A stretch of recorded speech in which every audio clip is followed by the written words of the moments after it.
Tu sais, quand un homme te demande qu'est-ce que tu apportes sur la table, il y a deux réponses. Il y a la réponse qui vient de l'espace d'une goddess, d'une déesse, d'une femme qui n'a rien à prouver, et la réponse en fait d'une femme qui est dans l'énergie de la pick me. Une femme qui est dans l'énergie de la pick me, et goddess, si c'est ton cas, ne le prends pas mal. Le plus important là maintenant, c'est de comprendre, d'accord? Mais si tu es dans l'énergie de la pick me, tu vas commencer à lui faire une liste de tout ce que tu apportes sur la table. Alors moi, je suis une femme loyale. Moi, en fait, je suis un soutien émotionnel pour toi.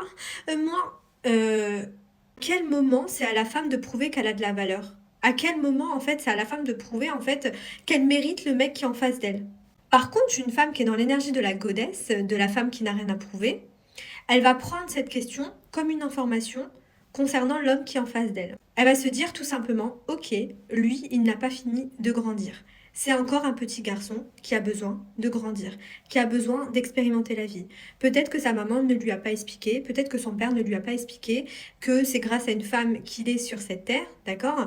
Et en tant que femme qui se respecte, jamais de la vie, les filles, vous répondez à cette question.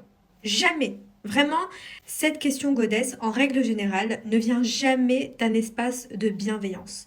Lorsqu'un homme pose ce type de question, c'est pour rabaisser la femme qu'il a en face de lui. Je peux te garantir, goddess, qu'un homme qui a une mentalité de provider, jamais il aura le culot et l'audace de te poser cette question-là.